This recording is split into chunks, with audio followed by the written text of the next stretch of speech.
May himatay na ako mga madi. Ang sakit na dito ko.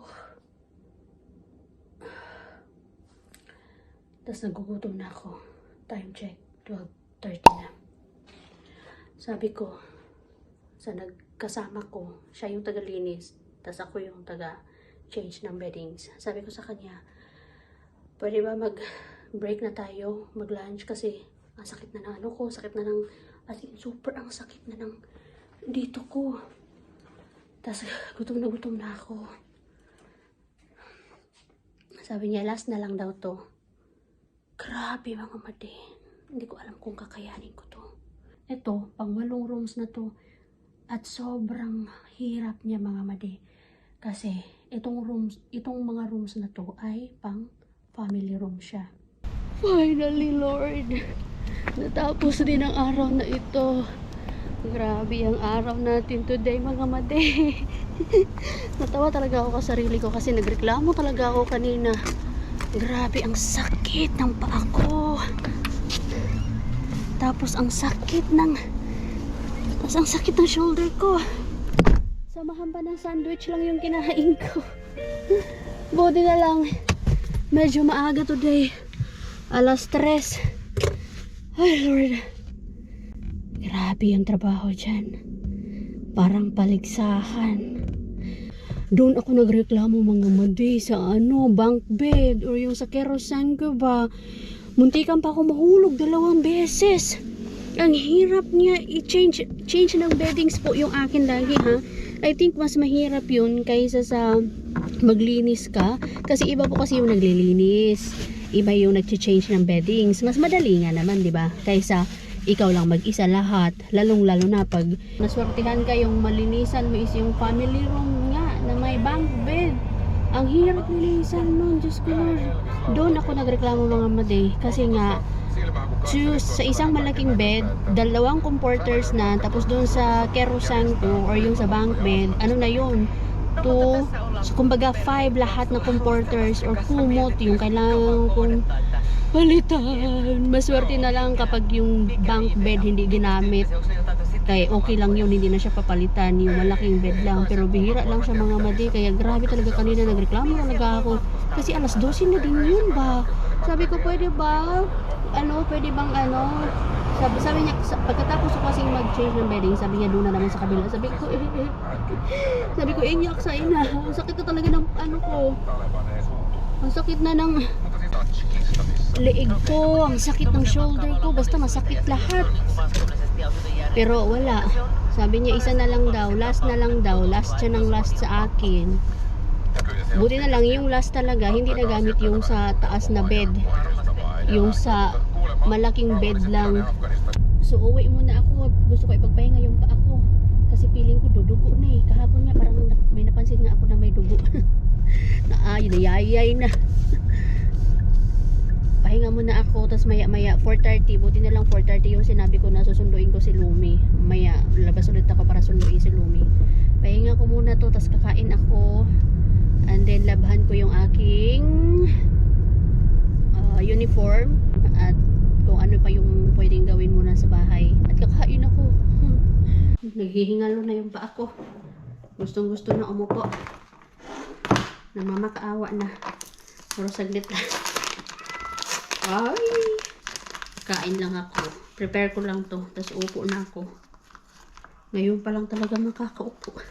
Kanina, nung nag-drive ako, yun pa lang. Tapos nung nag-lunch, gusto mo pumayat, magtrabaho ka doon.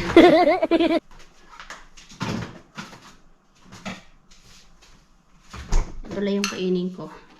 Carilian or Carilian pie. 2. Tapos dito na ako. Manood ako ng something. Para isalay ko yung paa ko. In fairness naman kay Josawa. Nag-vacuum siya. Kaya sabi ko sa kanya, ayoko umuwi ng bahay. Kapag nandito ka sa bahay, maglinis ka. Kapag ako yun nasa work. Ginawa namin yung madi. Nasa pag-uusap lang talaga. Pero pag luluto, wag asahan. Ay, salamat. Si Josawa na yung papag-pick upin ko kay Lumi. Pero maya-maya na, gusto ko muna magpahinga. Kaya, Pag nandito na yung Lumi, hindi na ako makakapagpahinga. Hindi ako bibitawan nun. Sa akin lang yung sunod na sunod. Kailangan ko din lagyan yung leggings ko kasi natagusan. Laban in Nairobi. Laban. Ginusto natin to. Gagay! Grabe talaga yung sakit ng paa ko, mga mante. Kailangan ko lang maglaba kahit masakit pa ang aking paa. Kaya maya nandito na yung si Lumi.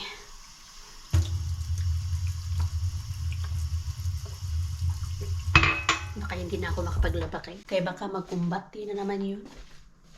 Laba ko. Ay sus, yung basurahan pa pala. Kailangan ko lagyan ng plastic. Pagkatapos ko maglaba, magluto ng hapunan para may baon bukas. Naawa si Mr. sa akin. Sabi niya, boy. Kasi siyempre, kinakwento ko kung ano yung nangyayari, kung kamusta yung araw ko, lalong-lalo na kahapon. Sabi ko, ginusto ko to eh. Di, ito na.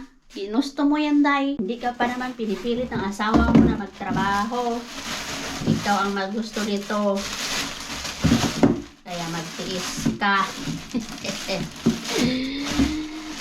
Ay, kung bukas, ganun pa rin yung gagawin ko. Mag-change beddings pa rin ako. Hindi ko na alam kung saan ako papulutin nito. Kasi masakit talaga yung dito ko. Oh. Walang halong biro to mga made. Sobrang... Kasi biroin nyo yun. 16 rooms yung nalinisan ko. 16 rooms yung napalitan natin ng beddings ngayon. I-times nyo yun. Sa family room, merong 1, 2, 3, 4, 5. 5 na kumot, kailangan palitan ng beddings, bedsheets, and then, of course, lahat na. Yung kumot pa lang, i-times nyo yung ilang kumot yung napalitan ko mga madi sa 16 rooms na yun. Kaya,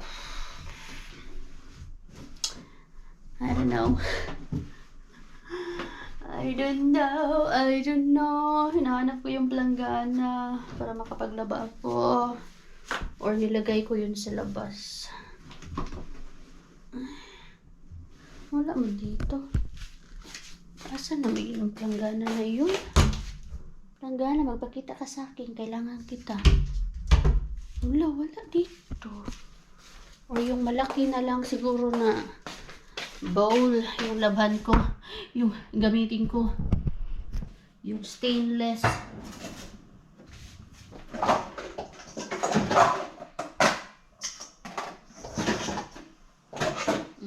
Ito na lang gamitin ko mga madi, no? Kamusta kaya yung araw ni Lumi ngayon? Ano kaya yung i-report? Ano kaya yung i-report ng nursery worker kay Mr.? At least si Mr. yung makakaalam ngayon kung anong nangyari sa araw ni Lumi ngayong araw. Anong nangyari sa araw ni Lumi? Ano nangyari kay Lumi ngayong araw? Laba mo na ako mga madi ha. Bago ako makulan ng aking anak. Ating Lumi bo. Kaya baka hindi na ako makapag laba. Ay, sakit ang kamay ko. Ay, na-over pala yung pag-putol ko ng nails ko ay. Ang sakit. O, akin lang talaga yung lalaban ko mga mati. Yan. Ay, salamat. Meron pa pala. Itong hand wash na sabon. Ito yung kay Lumi dati. Nung newborn siya, ito yung ginagamit namin. Salamat mga paglaba ko. Dito na si Lumi. Hi! Asu! Hi! Hi, Asu! Namiss ako. Tumakbo agad ang bata. Agoy! Tumakbo agad ang Lumi. Si hi, titas! Hi! Oo, sinundo siya ng tatay niya ngayon. Hindi ko na kaya magsundo. Lola Ginilin, no? How's your day? Huh? Enjoy na naman ni Luma ang mga my playmates. Oo, para nakapalit ka na ka. Mukhang tayo ngayon ah. Napalitan ka. Labig na kamay mo. Si hi. Hi. Hi. Humaba na nga yan eh. Ay. Kinig lang ako sa inyong. Oh, sige na. Kaya, ano yung makinig mo na ako kung ano yung ano nito, reporting. Ay. Grabe ba talaga? Oo, nagre-report naman kasi. Mag-knock in. Kahapon daw, yung puro, tinikman lang. Sige na, bye-bye. Ano na nga palang street sa inyo, Ruby? Payamain. Payamain ka to. Bakit? Ay, kasi may nakita akong apartment dyan. Meron. Dami. Ay. Sabi ko nga, baka lipat na kami ng karola. Kiss mama. Sige na, marami na magbago dito. Kiss mama. Sige ba? Mama, hindi sila. Nasa puso. Ikutin nyo na. Bye-bye. Sige, bye-bye. Bye, Jeneline. Nasa puso, mama. Namiss ako ng anak ko. Tumakbo agad siya. Hindi pa natanggal yung shoes. How's your day? Dede agad? Let's ask Dada, how's your day? No? Batang grabe ang pagkaklingi. Basta pag nagkita kami, wala akong magawa mga mali. Nakakumbate. Kahit nakapanood ng Miss Rachel, kailangan nandun lang ako. Pag umaalis ako, umiiyak. So, ang ending ngayon, hindi ako makapagluto. Dito nga ako sa tabi ko. Kanina ko pa siya hinayaang umiyak ba. Hoping na tantanan niya na ako. Pero wala talaga. Inabutan na kami ng alas 6. Wala akong nagawa.